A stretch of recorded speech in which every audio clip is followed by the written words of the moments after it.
সুপ্রিয় দর্শক, আসসালামু আলাইকুম। বৃষ্টি কুকিং হাউসের আজকের পর্বে চলে আসলাম সরিষা বাটা দিয়ে সজনে ডাঁটার একটা মজাদার রেসিপি নিয়ে। যারা আমার মতো সজনে ডাঁটা খেতে পছন্দ করেন তাদের জন্য আমার আজকের রেসিপি।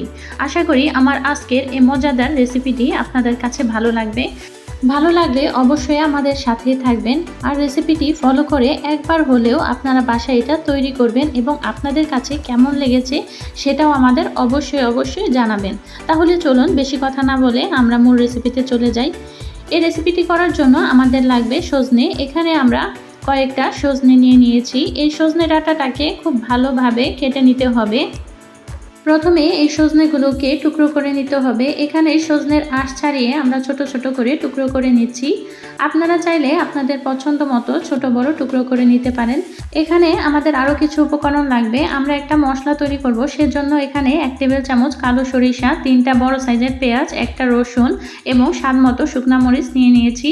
এই সবগুলো দিয়ে একটা পেস্ট তৈরি করে নিয়েছি। আপনারা চাইলে এখানে সাদা সরিষাটাও ব্যবহার করতে পারেন। এদিকে আমাদের সজনেগুলো কাটা শেষ হয়ে গেছে, খুব ভালোভাবে ধুয়ে পরিষ্কার করে নেওয়া হয়েছে। এখন একটা বড় সাইজের কড়াইয়ের মধ্যে সেই পেস্ট করে রাখা মশলাগুলো দিয়ে দিতে হবে। মশলাটা দেওয়া হয়ে গেলে এখন এখানে দিয়ে দিতে হবে স্বাদ মতো লবণ, 1/2 চা চামচ ধনিয়া গুঁড়া, দিয়ে দিতে হবে 1/2 চা চামচ হলুদের গুঁড়া।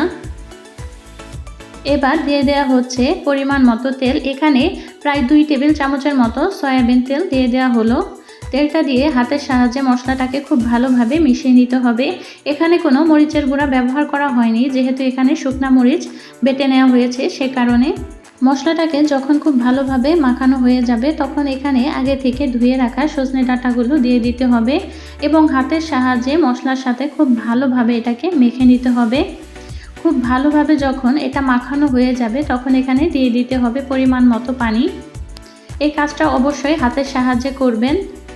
মাখানো শেষ হয়ে গেলে এখানে পরিমাণ মতো পানি দিয়ে দিতে হবে। পানিটা এমনভাবে দিতে হবে যাতে সজনে ডাঁটাটা খুব ভালোভাবে সেদ্ধ হয়ে যায়, আবার একটু ঝোলও থাকে।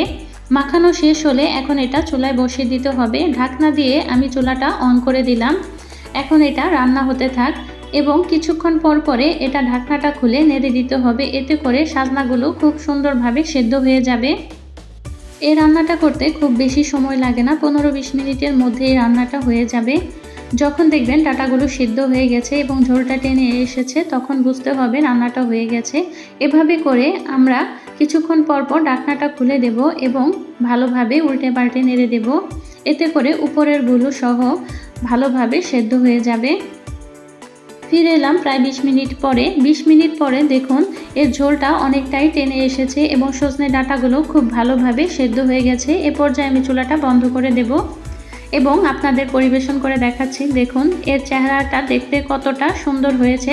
মাশাআল্লাহ, এটা খেতেও খুব টেস্টি ছিল। আশা করি আমার আজকের এই সজনে ডাঁটার রেসিপিটি আপনাদের কাছে ভালো লেগেছে। আর কে কোথা থেকে আমাদের রেসিপিটি দেখছেন অবশ্যই আমাদের কমেন্ট করে জানাবেন। আজ তাহলে এ পর্যন্তই। ভালো থাকবেন, সুস্থ থাকবেন, আমাদের জন্য দোয়া রাখবেন। আল্লাহ হাফেজ।